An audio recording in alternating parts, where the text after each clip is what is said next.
Hey everyone, welcome back to another episode of the DJ Sessions presents the Virtual Sessions. I'm your host Darren, and right now I'm sitting in the virtual studios in Seattle, Washington, and coming to me halfway from around the world, we have none other in the studio in one of my favorite cities in the world, because I've only been there once. Coming in from Berlin, Germany, we have Siryuz and Smoky on the mic tonight. How y'all doing today? Hey, we good. How you doing, I guess I said you're coming in tonight, and then I said, how you doing today? It's like 7 o'clock over there, 8 o'clock, isn't it? Yeah. Well, we need to, it's like, 7:40. Yeah. It's 10:40 a.m. here, so if you see me drinking. Good morning, Seattle. Good morning, Seattle. Hey, we're rocking here for the DJ session. Thank you so much for being on the show today. It's a pleasure to have you both here. See you chilling in the studio. Got a lot to talk about and super excited about it. I know we're going to get our DJ Sessions fans knowing a little bit more about Siryuz and Smoky and what you two are up to over there in Berlin. So first and foremost, what are the stories behind your artist's name? Because I doubt your mother came up and said, I'm going to name you Siryuz and I'm going to name you Smoky. And then you two came together and collaborated and said, we should work together. How did that all come about? You want to start or you want me to start? I can start, no problem. Okay. Well, I didn't pick the name. It was like, I don't know, some in the 90s. I think it was like 99 or 98, something like that. And I was a young cat, and me and my homies and everybody was watching Friday. And yeah. And it turns out that that you like that name. Everybody was like, man, you smoking so much, just like that dude Smoky. From now on, your name will be Smoky. Oh, remember that. And then I had my name, though. That was Smoky. And yeah. So did you actually get more serious when you teamed up with Siryuz, or did Siryuz, are you the level-headed manager of the team, or how did that come all about? Well, funny story is we knew each other before all that music stuff started. Yeah. Because his girlfriend way back in the days, and we talking like 27 years or something like that. Yeah. His girlfriend was on my high school. And one day he stood in front of the school, and I was like, okay. And it was a private school. And I was something special and let's call it special on that school. It was a church, was very in front of everything, and yeah. So I was like a little problem child, and I brought my problems to the school. And when I saw him in front of the school, I was like, okay, there are two options. First option, one dude is getting into some trouble here. Second option, one girl from my school is his girlfriend. So I went up to him, asking, yo, what's up? What you doing? Well, I'm picking up my girl. I was all right, cool. And the vibe was cool from the first second on. Yeah, and ever since, we're still friends till this days, right? So yeah, we you can hear me, right? So so at one we have a lot of like private time together. So like best friend thing. We was a lot a lot of partying and all that stuff, right? And after that, I mean, back then I already did music. I was a musician like from age of 16, I guess. And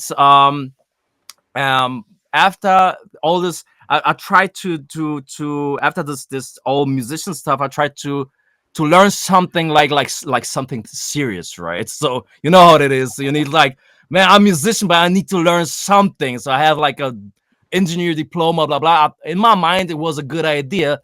It's it's all right, but it's not the best option, right? But the thing was like Smoke goes did some music with other guys, and I did music with my people, etc., etc. And that's how we like, I mean, we came together like to for this project, like I guess it's like 2 months or something right now. So Yeah, we didn't saw each other like years I and guess we're like 10, years, and 7 or 10 years, something like that, right? everybody experienced their own stuff. You know, I Exactly. was more Yeah. with them rappers and all that, and singers, and he was with them CEOs and producers and all that. You And so know, a and lot. now we taking all that experience we had on Yeah. our own journey Exactly. and put it together, Yeah. and Nice. and it's working, brother. It's working though. You know, it's funny. Just before this interview, I had managed to talk with my best friend of, oh gosh, we go back. We went to high school together. I Yeah. was 15 years old when I met, 1990, and just met, just was on a phone call with him right before this interview. Hopefully he's tuning in. Alex, if you're watching, what's up? Promise I'd give him a shout out during the interview. Shout out. But no, it's funny how you meet people. It's funny. Our story is we met each other in high school, and he wanted to kick my ass because the girl he was dating at the time. I was a little smart ass when I was a kid. I mean, I got a mouth on me, and I had two older brothers that could, you know, he didn't want to mess with me and my two older brothers. That being said, he wanted to fight me because I spoke back to his girlfriend or pissed her off or something. And it was years later, we actually started hanging out, found out, I remembered going to high school with him, and we got to that point where we remembered the incident when I first really met him. And it was crazy. We went to high school together, and then we became like lifelong friends.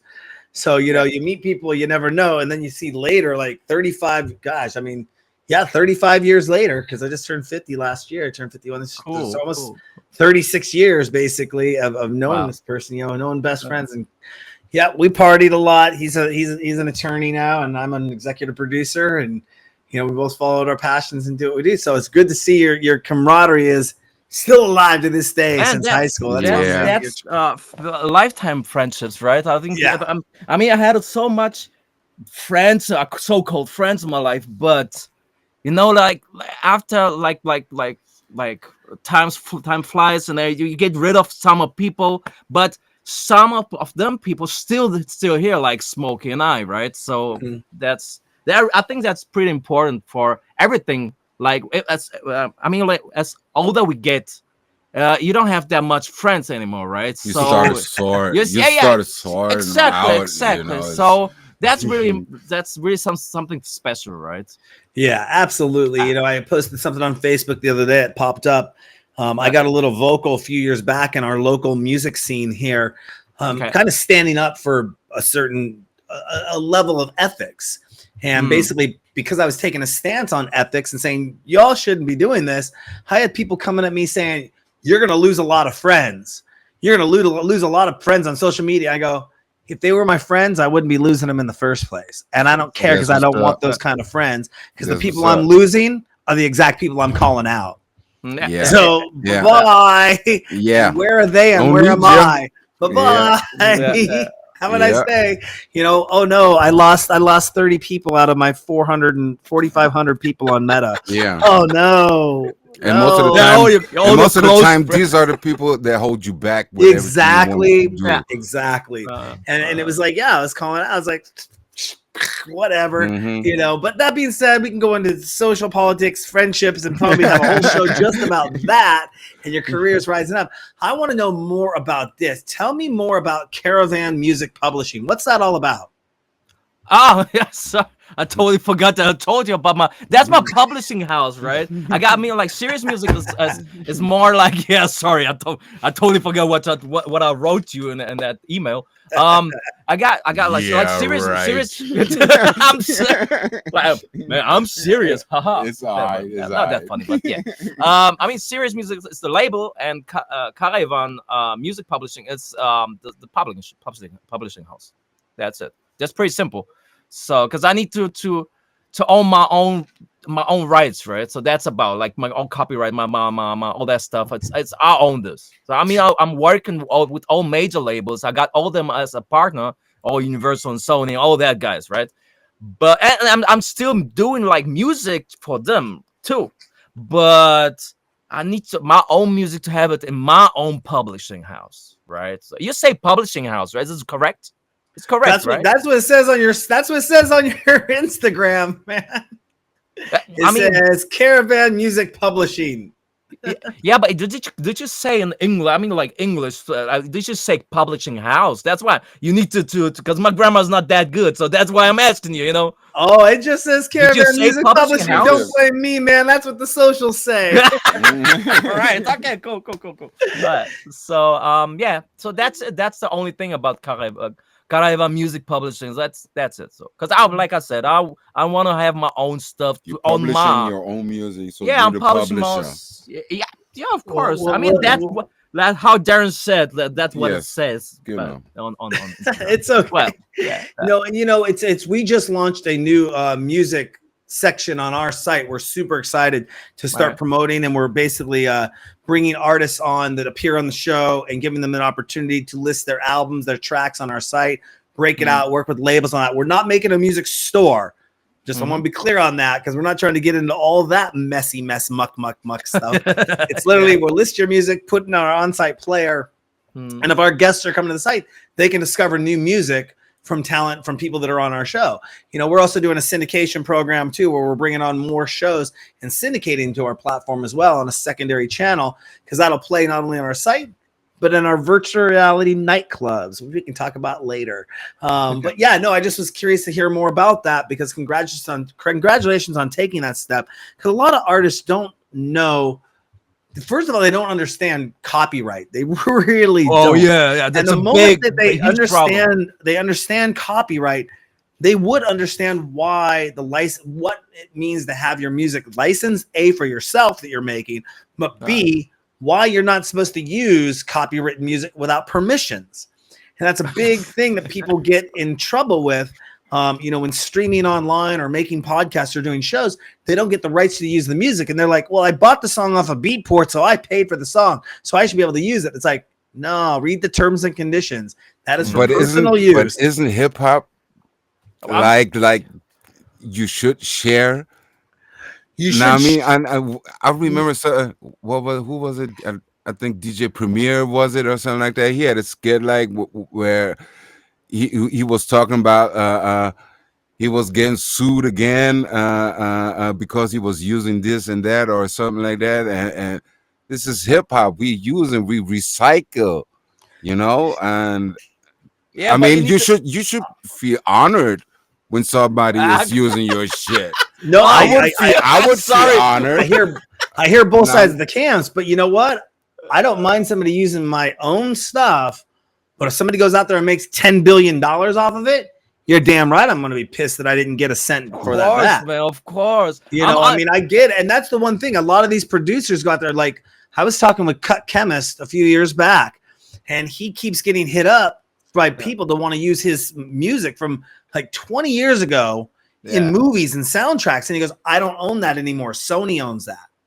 I can't give you clearance on my own music that I produce because they own it. If it was his own self-produced stuff or his own self-produced stuff, then hang on a second.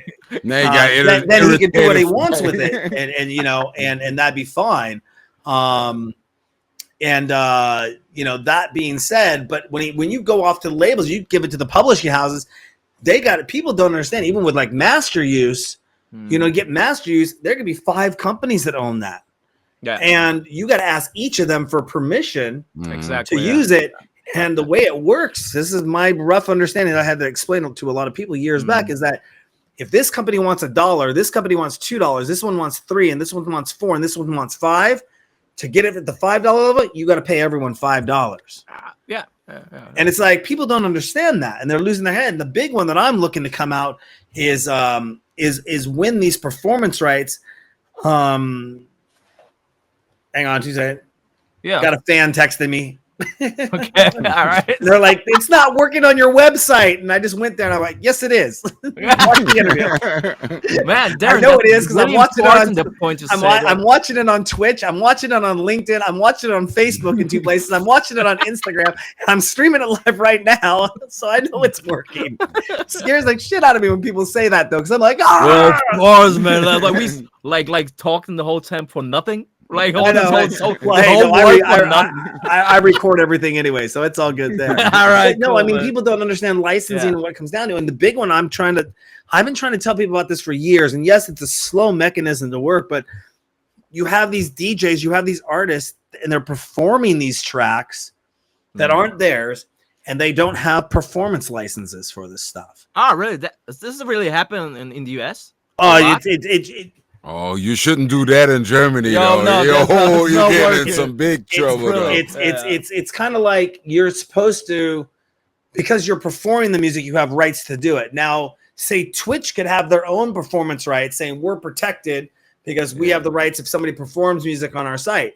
But that doesn't give the artist the performance rights as well. It has to be cleared on so many levels. This is what I learned. This is why I love being an executive producer and not just a camera guy filming a podcast. Not that I'm knocking anyone in the industry, but really understanding the intricacies of the business of production, video production, and which dabbles into music production as well.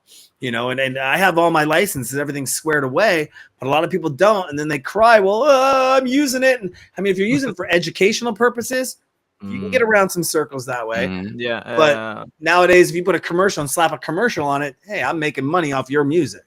You know, it's like somebody was using the Disney logos in their shows or something as a live streamer, and Disney came in and said, nope. You can't do that. Man, I mean, I would do that too. No, sell stuff. You know, that doesn't work. But enough about. We could go a whole nother show on licensing rights and all that fun stuff. Don't want to go down that rabbit hole. But let's talk about your music. We talked about the publishing house. Your latest track you came out with, and thank you for warming me up a little bit pre-show for this. I'm going to see if I can get it right because I know what it means now, although I don't speak a word of German. So it's Alles AGGRO. Yeah. Yeah, that was good, man. Yeah, it Was it good. good? Yeah, it was pretty good, though. Thank you. Alles auf Rot. Alles auf Rot, that's cool. Awesome. Yes. Translate that into English for our viewers so they know what it means, and then tell us all about that track that's coming out. Alles auf Rot is translated everything on red. So when you like going into a casino, put everything on red. Last chance. It has to work. Yeah. No other option. It has to work. And this is our latest track, and the sweet and cute little voice you can hear in the pre-chorus is my daughter. My 11-year-old daughter, Tamika. And I'm so proud of her. I'm so proud of her. And I love this song. And finally, I got a song with my daughter. You know, I was dreaming so long to this day, you know, and finally it happened. And I love the beat, and I love that it's a song. Even though there's a 11-year-old little girl on it, you know, it's not a real song, you know. It's honest. It's honest. Really honest song. It's really speaking about like really, like it's pretty kind of I wouldn't say like it's really rough, you know, like he's speaking from his heart and everything. So that's the thing. Sorry. Nice. To interrupt you.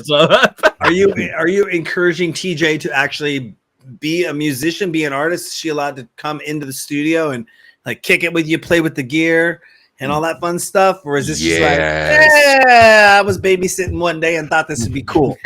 Nah. I'm trying to as well. I open the doors for her, you know. If she want to walk through, she's walking through, and I try everything to make it happen, you know. And even if it's just a concert from an artist she loves, I know from back in the day. All right, I'm gonna hit him up. My daughter loves you. I need some backstage passes. What's up? You know, if it's just like that, okay. If she want to sing, cool. I asked her. I was like, hey, I hear your voice. I think would be cool. She was like, oh yeah, I'm down with it. And she was pretty professional in the booth over there. Man, I was like, man, okay, that's the first time she's in booth, so I was like, she was like really pro, man. I never saw that like with the one take wonder. Yeah. And so I was with her because we doubled this like the choir, right? And she was like, yeah, I got it. I'm going. I understand everything. Yeah, do it. Go for it. Yeah. So one more time. And I was like, man, that girl's a pro. Definitely. Really, she needs to be a musician or something, right? It's in her DNA. Yeah, it's funny. I grew up. My brothers were musicians. I quite often bring this up into shows of when I talk about my past history of getting into all this stuff. My brothers are musicians, and my dad had bought a lot of in-house studio gear. I mean, this is back in the '80s, mid '80s. Yeah. So, I mean, I grew up with 4-track recorders, 8-track recorders, synthesizers, rack mounts, all this stuff. And at the time, I'm 8 years old playing around with this gear in my brother's bedrooms when they were out doing their teenage stuff. And, I was reading these manuals that were, translated from Japanese into English, and they didn't really translate very well. Bible like this. Like black and white, there was no pictures. It was all, here's how you do it. It was all text. Only letters. Only letters. Yeah, only letters. And so, here I am 8 years old playing around with all this gear, which kind of got me into my technical side of things. My father always encouraged me, if the VCR needed set it up, get Darren in the room. If the stereo needs set up, get Darren in the room. How do you do this technically? How do you set this up?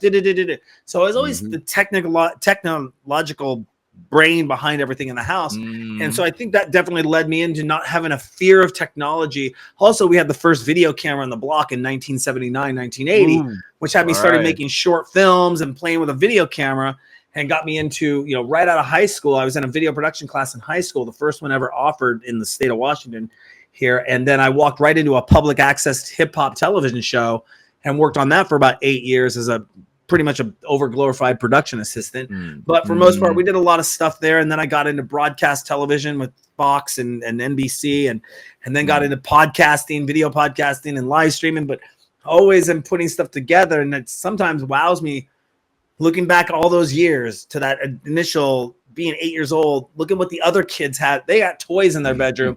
I'm playing with 8-track recorders and 4-track. That's crazy, though. I remember that. What you said was like, this remembers me at my childhood. My parents are from the movie industry, so I'm born in Bucharest in Romania, and my dad was a cameraman. My mom was a editor, and and that's the same. Like they said, with the only family has a camera. We had that. That was my father too back then in Bucharest. I was in the 80s and was like dictatorship. Remember that, Lord? So he was the first with the VCR, and the first with because we had like my aunt used to live in Berlin, in West Berlin, right on the west side here, and she sent my father this camera, and he filmed everything and do all the stuff. So I grew up also in this. My father has like this I don't know if you say this in English, camera obscura. This Commodore 64. No. I mean that like he made like photos. He gets his own laboratory at home. Dark room. I say dark room, right? Because you say like, oh, okay, but yeah, and he always was building some new stuff and try some new stuff and put some. He builds his own lights and all that stuff, right? I was so impressed, man. So it's also in my DNA, right? So this like you said, man, this reminds me of my childhood, man. It's crazy. Yeah, and nurturing children at a young age to do something like that definitely, I think, gives them an advantage. Sets them up, because it's like teaching your kid how to fix a tire, on a car. You don't do that, they're going to be stuck calling AAA. When really get the jack out of the car, put it under the car. Yeah, man. That's so nut, simple. Pull it off, put the new tire. Done. Do your own tires. Yeah. You can change your own windshield wipers. You can change your own tire. Don't boy, girl, man. Whatever you identify as, learn how to do it on your own. These are things they don't teach in school. But Exactly. again, we could go off on a whole tangent about that. We'll get back. We can do Now, another show, man. Your Second show. first single that you two produced Yeah, is sorry. Ist Sick. Yeah. I say it right. I can say Yeah. an American version, but I'm. Go I mean, ahead. it's- Das is sick. Yeah. Translated, sick. that is sick. Yeah. That is sick. Yeah. Mhm. And that was with working with rap legend B Tight. Tell us about that collaboration and process of and what was behind Das Ist Sick. Well, Be Tight and I go way back though. We talking really way back. We had the privilege to form the German rap. You know, we were in Berlin. We were like 3 big camps, and we started that street rap, but the German version. Yeah. You know, everybody And had you guys, had. sorry to interrupt, but Berlin is really special to other cities in Germany. Is there Berlin was really crazy. Like Yeah. more, it was like more streets than other cities, right? So sorry. So It was really like well, really, yeah. really like what was NWA to the Yeah. to the US back in the days at first, you know, where even politics were like, what the hell is going on? Yeah, but- what are these plans? What happening are they there? What's planning? happening? You know, and that was us Uh. here in Germany. You know, we had like big cats like Frauenarzt is a big name here. Cool Savage is a big name here. Zido. There's a lot Of cats, and we started the street shit, you know. And Be Tight was from the AGGRO Berlin camp, and I'm from the Busbox camp. Okay. And it was like, wait, gotta lie, I think it was 2007 or something. Yeah, 2007, 2008. Our camps, we were cool always, you know. We coming from graffiti and the gangbang stuff, and we cool since back in the days, you know. And I was the black rapper on my camp. Be Tight was the black rapper on his camp. And we said, time to do an album, a collaboration, to let everybody know. And yeah, it didn't went that well because the album was finished, everything was perfect, but then the PC crashed. And yeah, and it was back in the day, so we don't need no backup. Backup for what? Yep. Album gone, lost. Yeah. But Well, wait a still- second. Tell me somebody still has that hard drive to this day. huh? Does somebody still have that hard drive? Does somebody Yeah, still- I got a copy, but Oh, really? You do? yeah, Oh, but so you can use you them. you can't release it though. It's a rough copy, and lyrically, Right. oh no, no, I mean- not I mean, today. I'm And just saying- today's music, you couldn't You release get it canceled But for you said the first for word. everything. the computer crashed. Yeah, What happened to the stuff that was on the original hard drive? everything that- is gone. Everything. I was lucky. I was always from. I'm the type of rapper when I'm finished with a song, I need a copy, just for me, for home, so I can listen to it maybe twice, 3 times, 10 times. Maybe I find something that irritates me, so I can change it. And so I got the whole album at home, but it you can't release it. But But that was everything like else, something- everything else was crashed. There was even a album from a crew from us. They call a bass crew, a bass crew. Legendary crew here in Berlin is MC Bastard, MC Boogie, and Frauenarzt. And that album was on a computer too. Oh, really? Gone. Let's talk after the show about that. I might have something for you. That being said, speaking of hardware and software, obviously you're in the studio there. Do you find that you both use more? Are you hardware based or are you more software based or both? Both, definitely Both. Yeah. I mean, like, go ahead. Excuse me. Ah, go. Just so. What's the main platform software that you use? And do you consider your favorite software to use there? Well, I'm working with Cubase with Steinberg, so that's Steinberg Cubase. You hear me? Cubase. Okay. Yeah. I'm working with Cubase because I'm using a PC, not an Apple. I'm not the Apple friend, so I'm not that guy. It's because I had Smoky used to say like before. At this back in the time there was like we had like problems. We had an album on Apple on a Mac, and I mean back then you had. Do you remember you had that special when you were when we were like kind of famous? You had a really special service from Apple. So that's not. Remember that they had like when you had like 24-hour service. You ever heard of that? I mean, I know Apple. I used to work for Apple.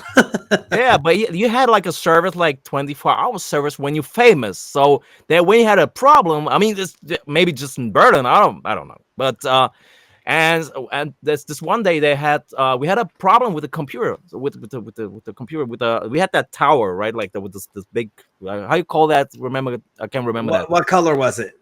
Silver. Yeah. What year? The big What year? 2000 and something like 2007 or something like that. You probably had a. Oh gosh, that would have been right after the Intel, right after the Intel processors came out. Because I have my old G5 dual tower here. My quad G5 is kind of a memento piece. Right. That was the first computer I got when I got out of college, and did a lot of stuff with. That was a beast. That thing ran for years, and then they switched over to the Intel chips. Exactly, that was the problem, I guess. So anyway.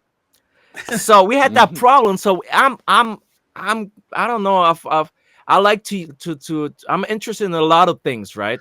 So the problem was I can't open the computer and change something at Apple, right?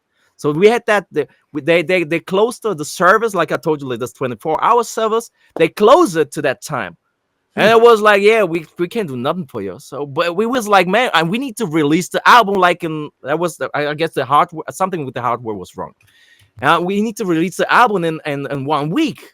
So in our music, when it kind of successful, kind of, you have like contracts. If one of this, if something is happening in that chain, you're gonna pay a lot if you can release the album to the date that you have, they gave you, right? So that's a problem. So that's why I changed. So I changed to PC because I was like, man, when something's broken in my computer, I open it. I'm going to whatever, any kind of store, buy this and put it in that damn computer, right? So that's the thing.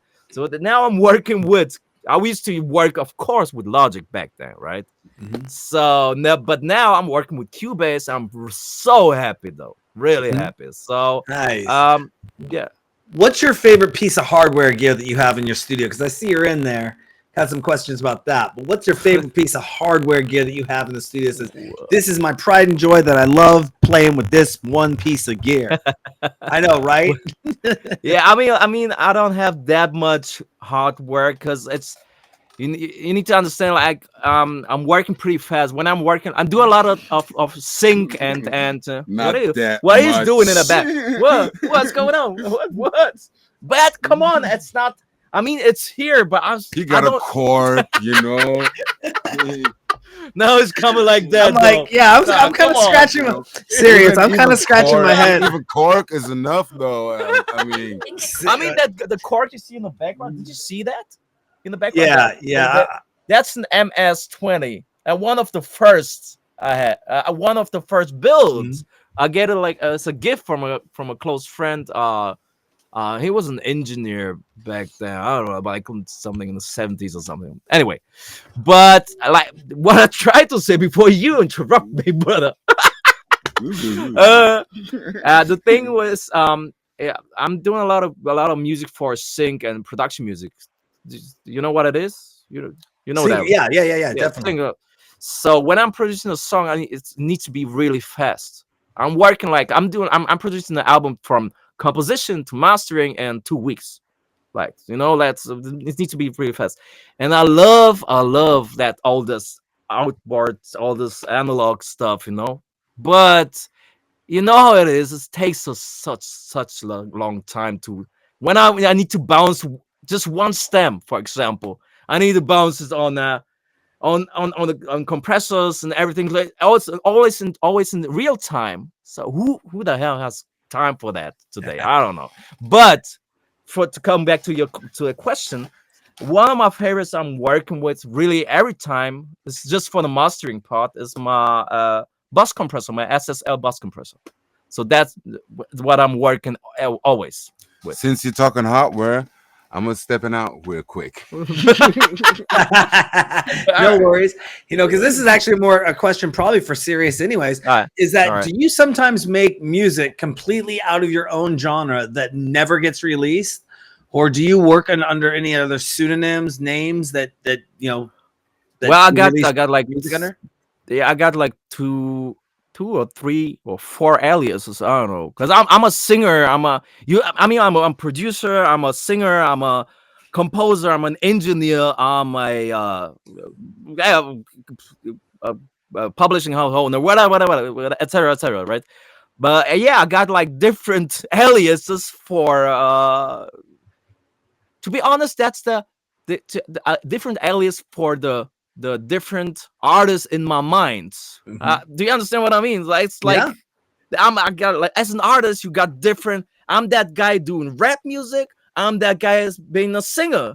I'm that guy doing like whatever bullshit. I don't know, kind of bullshit, like everything. So but I can't do it on one name, on the alias, because this. It's going to freak people out. Like, what the fuck is going on? What they doing here? Oh, sorry, I'm cursed. Oh, I'm sorry. It's all good. It's all good. Okay, cool. Thank you. Not the worst thing that's ever been said on the show. All right, cool.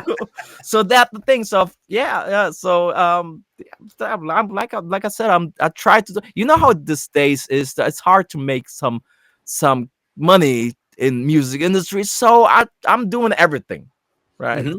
And it's fun to do everything because I love everything, really. I can relate to that because people think that all I do is turn on a camera and do interviews and talk to people. They don't see everything that I got to do on the back end, and I enjoy doing everything.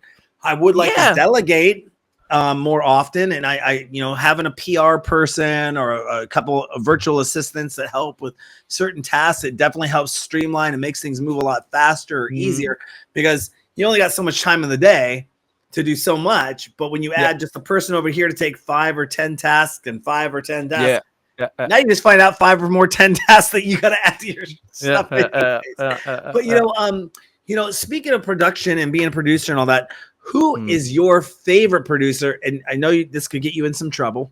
Who is your favorite producer? And can you tell us why they are your favorite?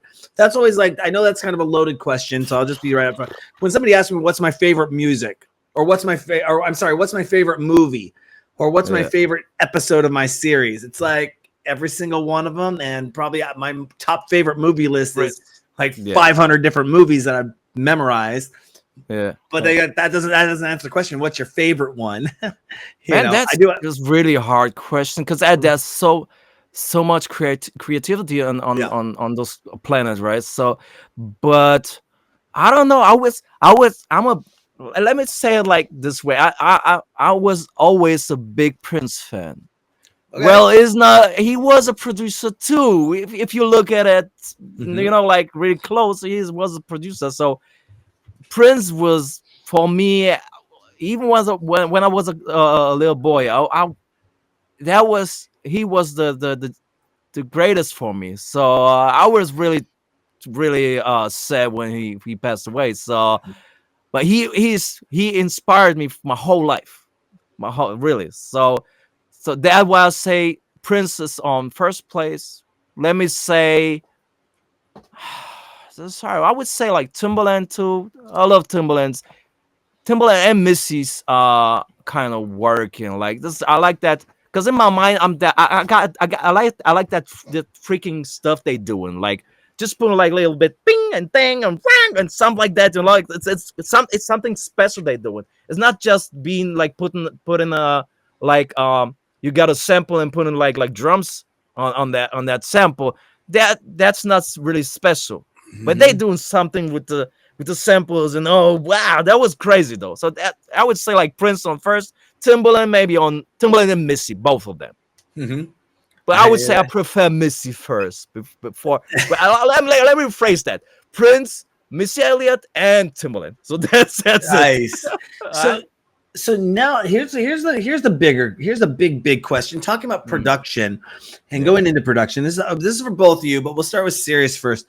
What is your take on AI coming into the marketplace in the music world? I mean, we've seen this enter in through, photography and art and the arms and people going, oh, you're putting us out of a job, and now you mentioned one of your favorite producers being Timberland and Timberland just signed on the first AI artist. Yeah, I saw this. And I'm like, okay, cool. And then I just saw recently, and this was what I thought was really interesting, is that YouTube came out and issued a statement saying, hey, we're going to crack down on AI generated content.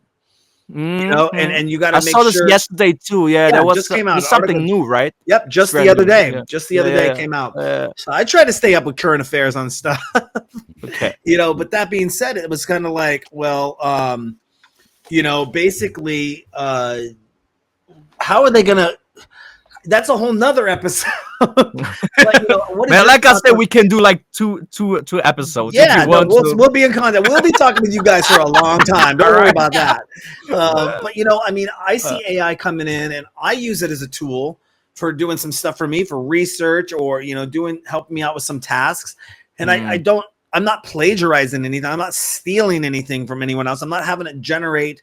The questions that I'm asking you are genuine questions. I didn't go to AI and said, hey, write me up a list of questions for Siryuz and Smoky, and even if it did, hey, just get me some questions. But there are some people that are using it to kind of cheat, or like the band. You probably heard about the band in Spotify that had over 1 million followers.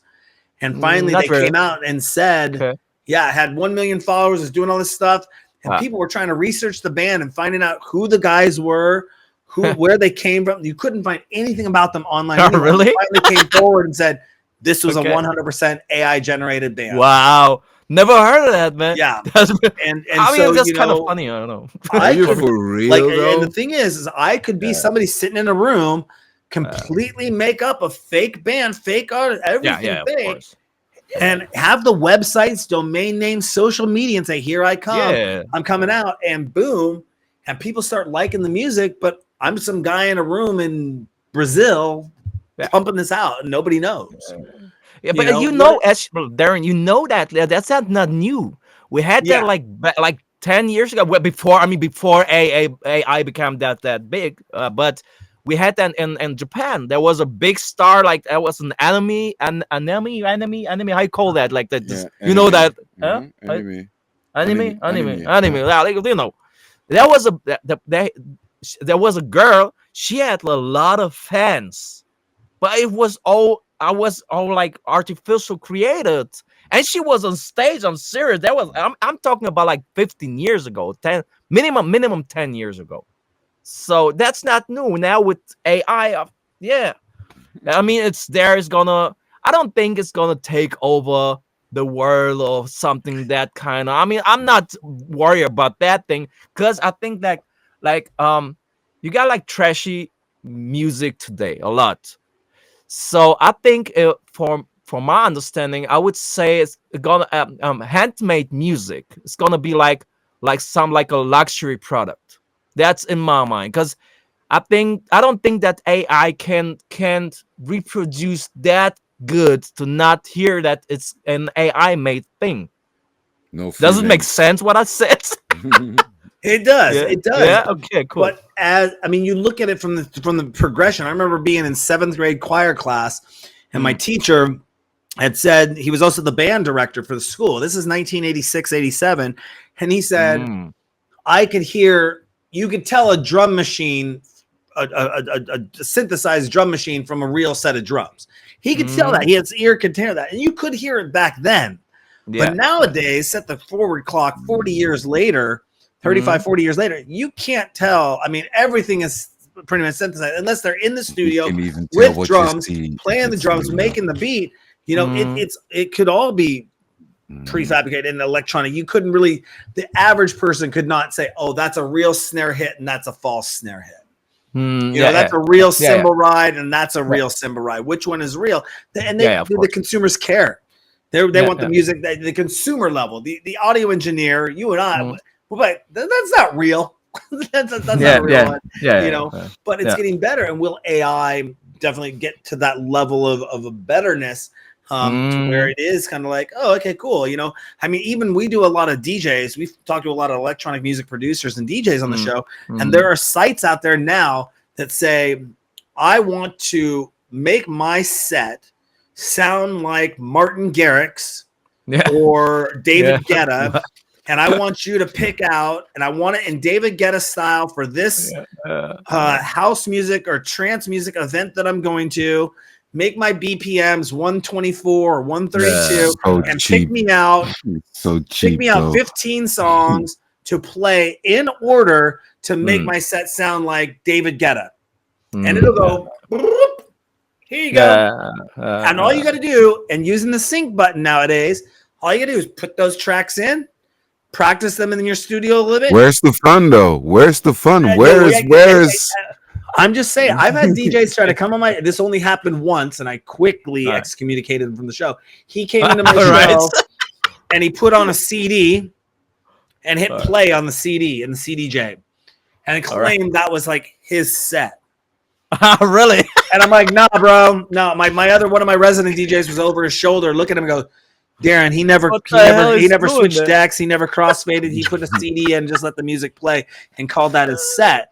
And I'm like, nope, done. Your show is buried, deleted. You're off the air. Get off my show. You know, because that's not DJ. I get you. Where's the fun? You're right. Where's the fun and the artistic creativity? And this also goes to a bigger thing that you're seeing happen a lot more for the bigger shows and on these stage shows at the bigger events, that these DJs are playing without headphones on. And they're playing it without headphones on. It's like, wait a second, how are you mixing your tracks and queuing up tracks? You can do it. You can do it with cue points. You can do it looking at the waveforms. If you know the tracks, you know the songs. I get it, but it doesn't work like that. Mixing in headphones, and you're not mixing. So the audience is being, and a lot of these shows, it's now coming out that these shows are pre-programmed. They're getting the behind the stage videos of these guys just going, pretending they're hitting the buttons, and they're not doing anything. It started with the mixers not plugged in. That's exactly mixers not plugged in. There you go. And now we add not even using headphones anymore.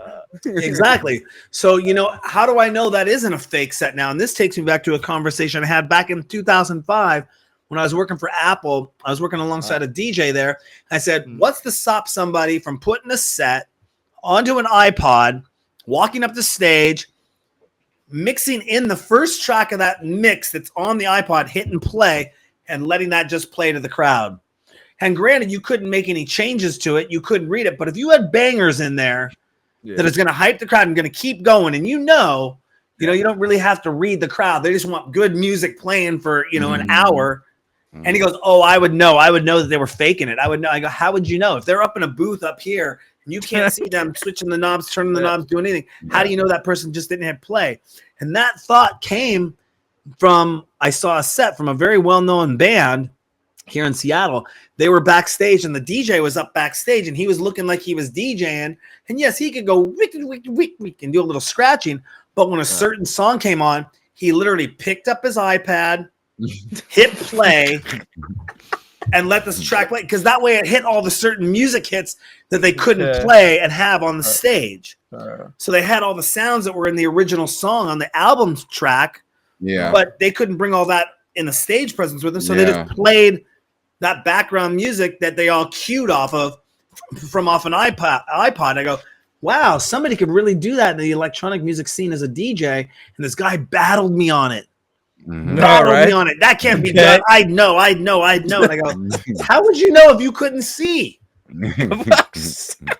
Man, you're telling me you're going to hear a millisecond of a song not mixing with another, and then when the sync button came out, how are you even going to know now that it syncs? And this is getting into the DJ world, but I'm talking about, AI and false productions or people half-assing it, and what does that do to the credibility of the industry when everyone can become a musician? Same thing happened in my industry. I'll get into you guys, letting you guys talk, because I can talk forever here. When a camera got put on everyone's phone, when YouTube came out, before YouTube, we had public access television and we had broadcast television. That was it. And public access, easy to get into, but you had to get the gear, make your shows, and deliver the tapes. Broadcast television, a little bit more hoops to jump through.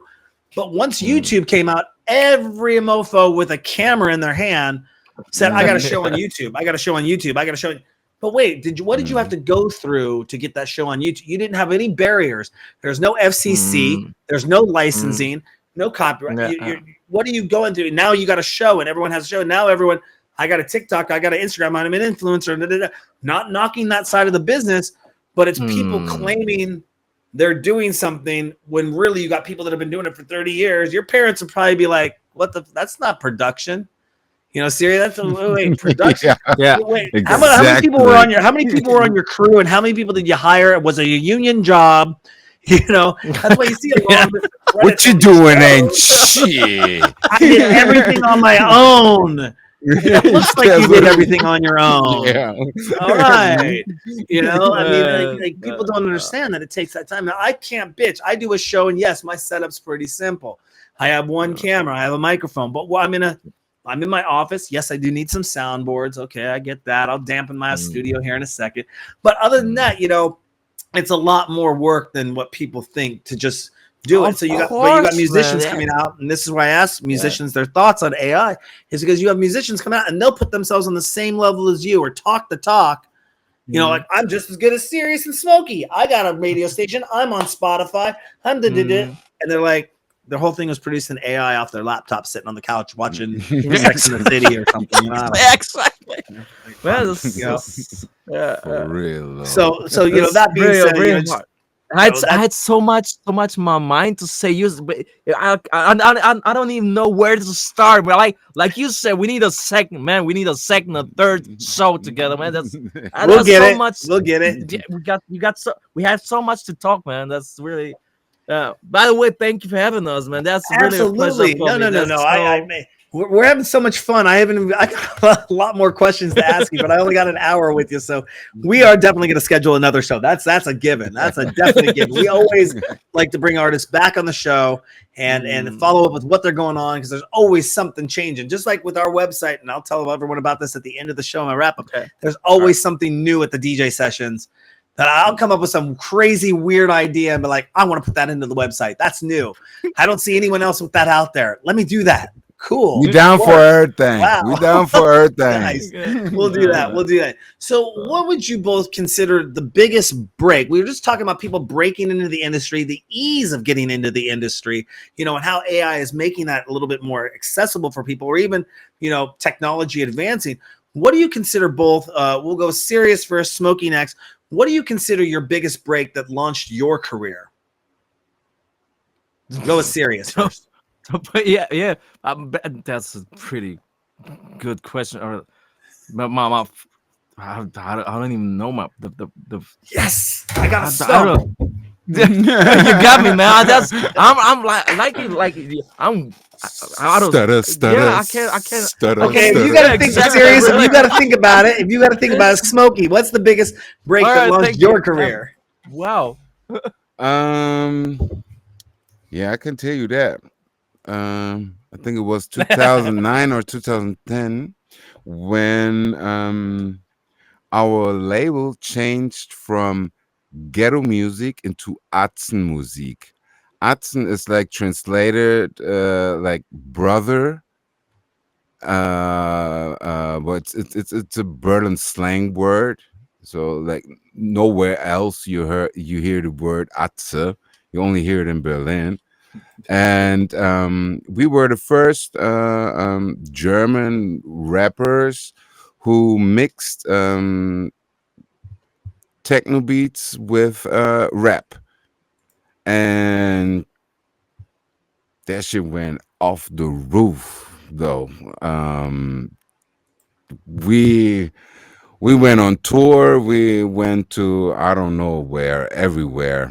France, we were in France, we were in Turkey, we were in Austria, Switzerland. We were touring. We were on TV on the freakiest shows. Yeah, like like like. What are you oh, saying? The DJ we were session we were isn't freaky enough for you? nah, man. It's like German Schlager music.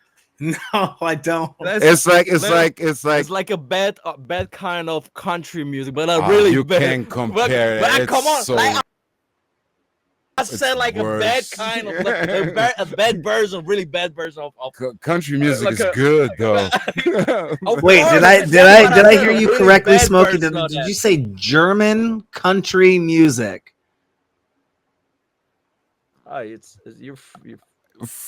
Oh, you're Freezing. you're back. Okay, you're back. There you Continue. go. I hear you. Your Ah, question again. Did you say German country music? not really, Nah, not nah, really. nah, nah. But We it's were the comparable to that. big, yeah, to the Schlager Yeah, music, to yeah, Schlager, to because Schlager. Yeah, of we course. were on shows where they play only that Schlager music, and we were there with our techno rap, and it didn't match, but it Oh matched, wow. but that that was amazing, and I had a opportunity to I had like 4 seasons in Spain, in Mallorca, that party spot in Spain where 24/7 party, drinking, throw up, hangover to the fullest. This is crazy, man. This is Yeah. really crazy. I have 4 seasons over there, and amazing. That time got me my gold and platinum plaques on the wall, Nice. and uh, it was, yeah. We set it a trend back in that day, because when you listen to German music nowadays, you always got that little techno influence into it, and we started this. Yeah, that's We true, man. started this over here in Germany. Nice.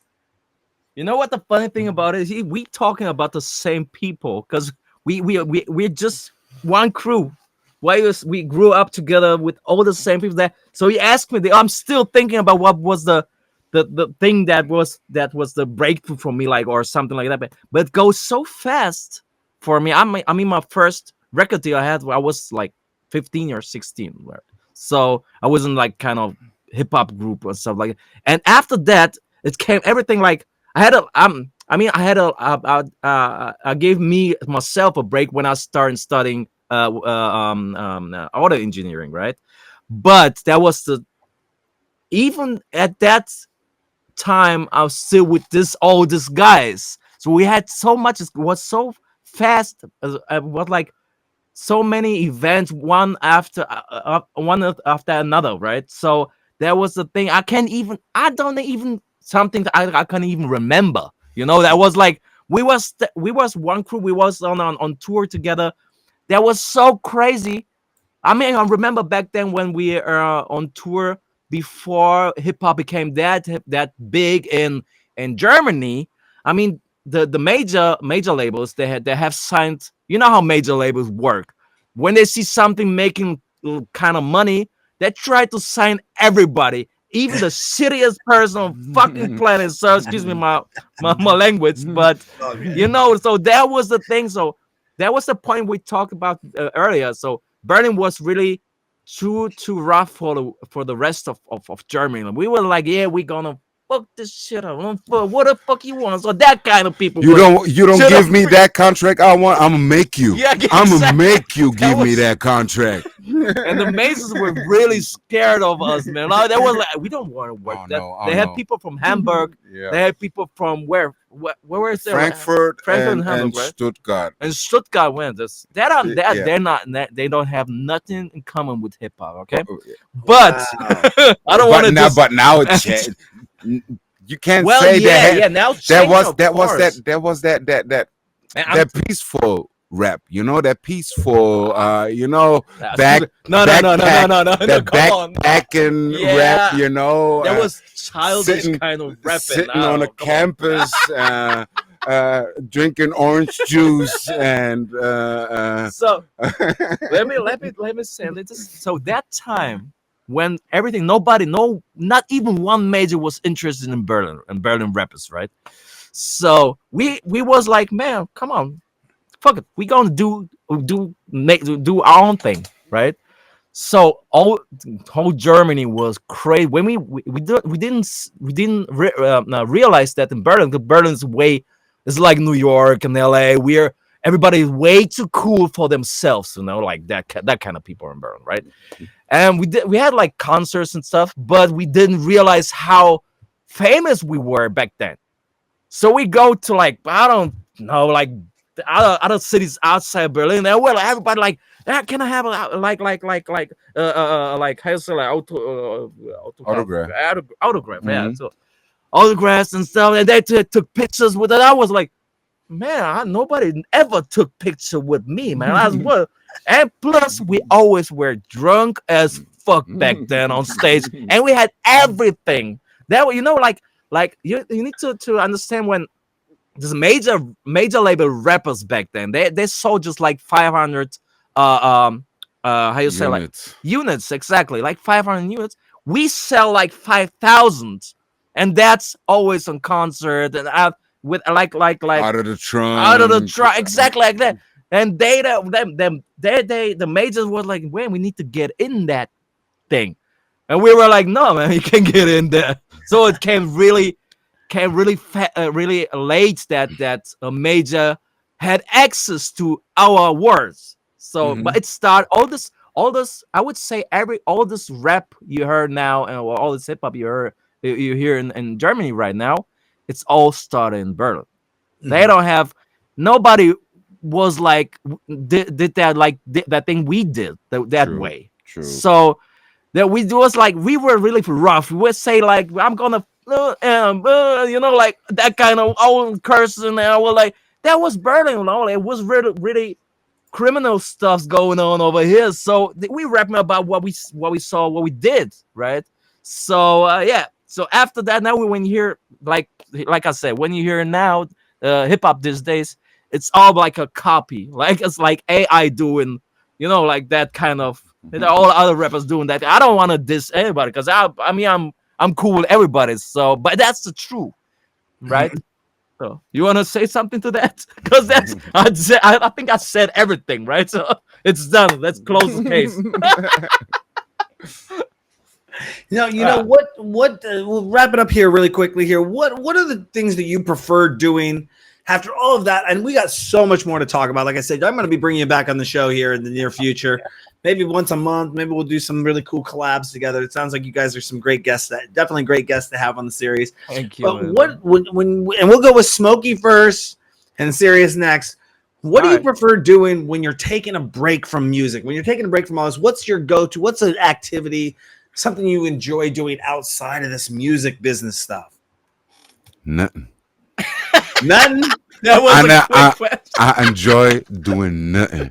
Really, nothing. Just on the couch, smoke me a blunt, watch a movie, got my wife next to me, my daughter jumping around somewhere, you know. That's it. That's my chill spot. That's what I need to come down, you know, just get rid of everything that bothers me. I just need my wife and my daughter though. That's it. Mhm. I'm Nice. that family dude. Had enough in the back in the days, you know. I had everything, and now I need less. Yeah, that's true though. That's true. Well, I mean, like when it back then, like 90s and beginning of the 2000s, so that was crazy artist life though. Now you had like man, I remember some stuff, but I can't tell that on that show. So you know what I mean? Like that was back then. Like you did really good music. You had the Young chance to and be reckless. young and reckless. Exactly. But that's the thing. I mean, like that was really a wildlife. You know, like yeah, you get paid for being at that child you are in your mind, right? and So you coming from having almost nothing yeah. to Shoot oh up. there you go. Go. You got Yeah. here you go 2K 3K for a show, you know, Yeah. have fun. So what? Okay, That so was crazy. I times, got 4 or 5 shows per week. All right, let's go shopping. Yeah, bling bling it up. There you go, man. Well, hey, we're gonna wrap it up here. Is there anything else you want to let our DJ Sessions fans know about before we let you get going? Keep your ears open. Keep your ears open for a lot of stuff that's coming from Smokey and Siryuz, and be sure it's gonna be great. Awesome. And play it in the club. If you're a DJ, you feeling it. Yeah. Play it in the club though. Yeah. Awesome. Serious, anything you want to let anyone know about before we let you get going? No, not really. He already said everything you need to. He said everything you need to know about that, man. There you go. Where are the best places for people to find out more information about you guys? You want to start? Yeah, best is check out Instagram. Check out Smoky46, SMOKY 46. Well, and then Serious Music also on Instagram. Yeah, you saw that. It's down there, right? Yeah. I see There it. you I go. see it. And over Instagram you can get all the links to all the other channels like Facebook, like I wish MySpace was still on, but no, not MySpace. That was nice. Well, guys, thank you very much for coming on the DJ Sessions today. Like I said, we're going to be definitely following up with you. Got a lot more to talk with you about. Love Thanks to hear for having us. more Really about appreciate You're it. very though. welcome. We're looking forward to having you on the series again Please, here in the but, future. And congratulations on your success and everything Thank so you, man. far. Thank you. You're Thanks a welcome. lot. You're welcome. On that Take note, care. on that note, don't forget to go to our website, thedjsessions.com. Find us on Meta, find us on the socials, Instagram, TikTok. We're out there, but everything and more is at thedjsessions.com. All our socials are right there at the top.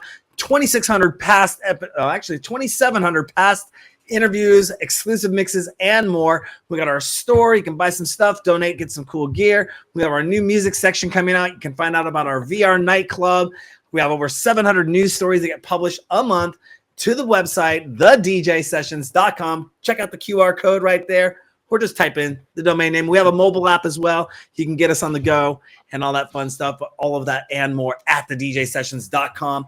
I'm your host, Darren, coming to you from the virtual studios in Seattle, Washington, with Siryuz and Smoky coming in from Berlin for the DJ Sessions. And remember, on the DJ Sessions, the music never stops.